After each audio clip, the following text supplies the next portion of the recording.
The Maselli Group presents seminars and workshops, advanced presentation skills for financial professionals, with Frank Maselli, financial industry expert and author of the best-selling book, Seminars, The Emotional Dynamic.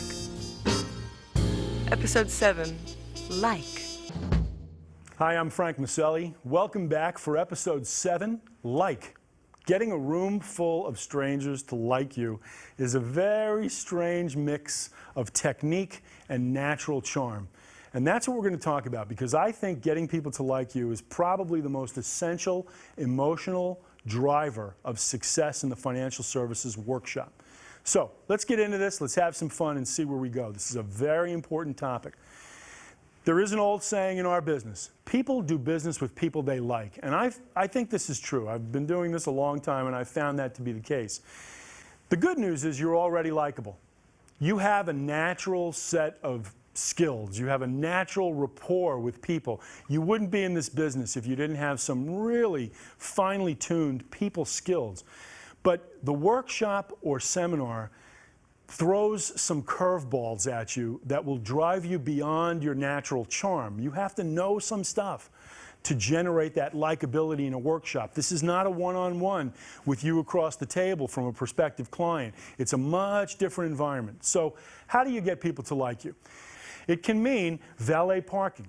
I have valet parking. Somebody meets them in the parking lot and says, "Are you here for Frank Maselli's workshop? Great. We'll take your car. Here's your ticket." Boom. Makes it as comfortable and professional. Think of the imagery now, all right? Think of the subliminal messaging that you're sending a prospective client when a valet meets them in the parking lot, takes their car. Very powerful. It says that you're a winner. Signs to the room. They walk in and they're going, "Where's the seminar?" You know, they're at a hotel, big hotel. You're doing a seminar and they're looking around. They don't know. They go up to the board. They can't find the thing. They go to the concierge. It's a pain. Have signs that say, "This way to the workshop," and 5 more steps to the workshop. It sounds goofy. It's not goofy. It makes people feel comfortable, like you really want them there. A warm greeting by happy people. Someone on your staff needs to greet people as they come into that workshop. Someone who's trained in how to greet people. Not grumpy, not depressed. Somebody who's upbeat with a big smile, looks professional, looks sharp, and greets them very warmly. Maybe they get escorted to the table, very nice, given a name tag and a packet of information. Again, very professional touches that will help you. Escort to the table is a nice touch. I don't use it all the time. I would consider that to be a particularly formal touch. If your seminars or workshops are less formal than that, it's something you can leave out. But if you're doing something really nice, let's say at a country club or at a hotel or a spa or something really exotic, being escorted in is a very, very professional touch. Makes me feel good. Introductions. What does that mean? The greeter brings your guests in and introduces them to you.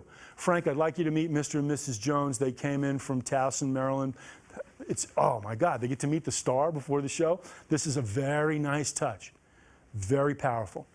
Food and drinks preset.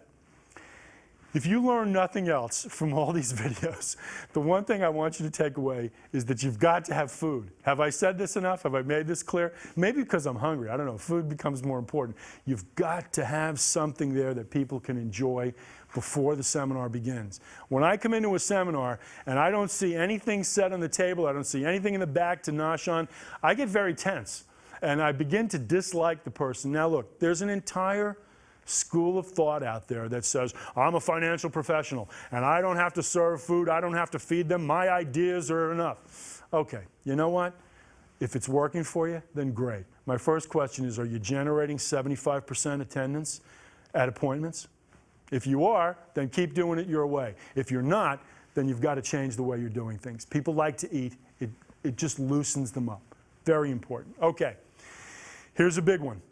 Physical comfort. You want people to like you, make them physically comfortable. This means a couple of things. The number one thing it means is right here. You see this? This is called a table. Always use tables at your events. Now, if you're doing a dinner or a luncheon seminar, you don't have a choice. It's a moot point. There's going to be a table. But if you're not, if you're doing a workshop in a, let's say, a classroom, in a church basement, in a college, a college classroom, for example, you may not have the room set like that. There are two broad styles of room seating. One is called theater style seating and one is called classroom style seating. Theater style seating are chairs right next to each other, and it's extremely uncomfortable.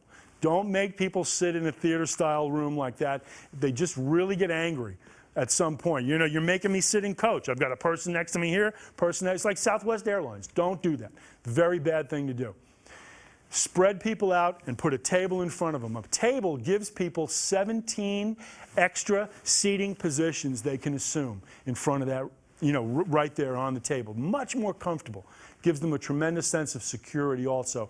And on a subliminal basis, the table acts as a barrier between the speaker and the guest.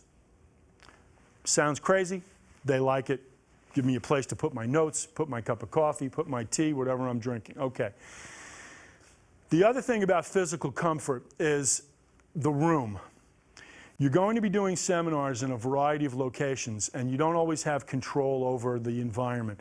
What am I talking about environment? I'm talking about temperature, lights, sound and music, the aroma. How does the room smell? I did a seminar one time in a Midtown Manhattan hotel, and the night before my seminar, they had something called a Big Smoke. Cigar Aficionado magazine used to run these things called Big Smokes, and 1,000 people would come in from Staten Island and smoke cigars. Okay, there seemed to be a certain body type to this organization. But here we are smoking cigars. We filled the room with this cloud of cigar smoke. And now I'm coming in the day after to do my workshop, and I walk into the room and I say, holy cow, what the heck is going on here? This is unbelievable. The guy said, oh no, we've got these air purifiers. This is the hell with the air purifiers. I need another room. This is crazy.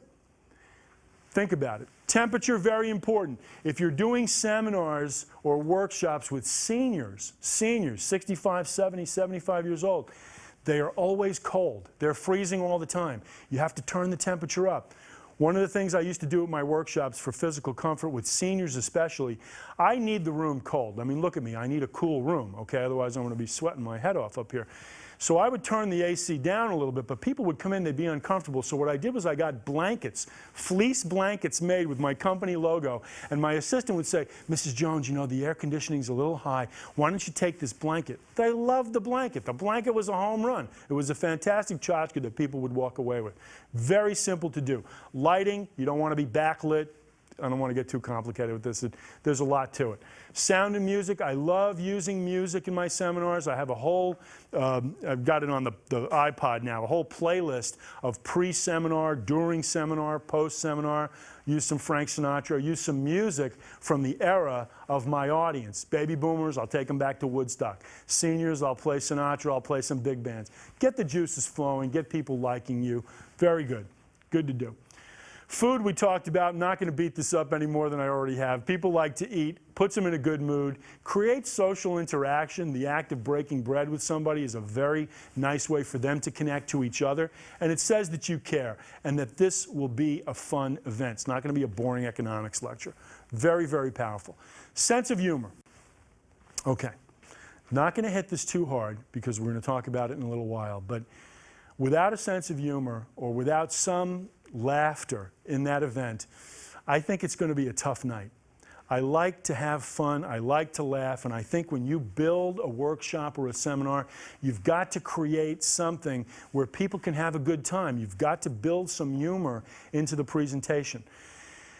Humor is a complex subject, and we're going to hit it all by itself in a future episode, but just give it some thought. Put it in the back of your head. Is my seminar fun? Is there a chance to laugh? Am I having a good time interacting with the audience? Humor is not jokes. Be very careful about that. I never tell jokes. It's an amateur speaker technique. But we'll get into humor. Just take a look at your presentation and think about your current delivery and ask yourself, is there a sense of humor in here somewhere? Do I have a sense of humor that, you know, is appropriate for the audience? Very important.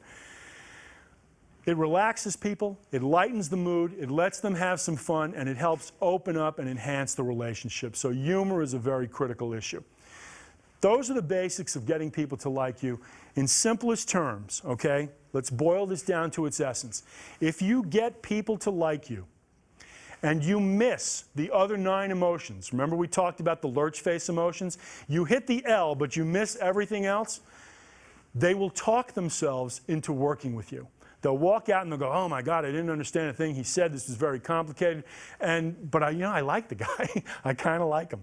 And they'll find a way to work with you. Flip it around. Let's say you did a fantastic workshop. Let's say you covered all the nuances and the details and the techniques of some, arcane investment strategy.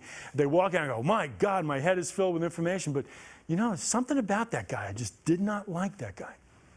They will take your ideas and they'll go to an advisor they do like, and you've completely defeated yourself. Start from liking. And I could make the case for you that this is true with an audience of complete strangers. It's true with the most basic investors, and it's true doing a 401k seminar with a board of directors. You may think, oh my God, sophisticated audience, I've got to hit all the facts. Okay, yes, you do have to hit the facts. If they don't like you, they're going to go to Oppie. They'll go to Goldman. Okay? Think about it. And if you're from Oppie or Goldman, I apologize. It's good that you got the business. But the bottom line is, get people to like you. It's an extremely powerful technique that will never, ever let you down.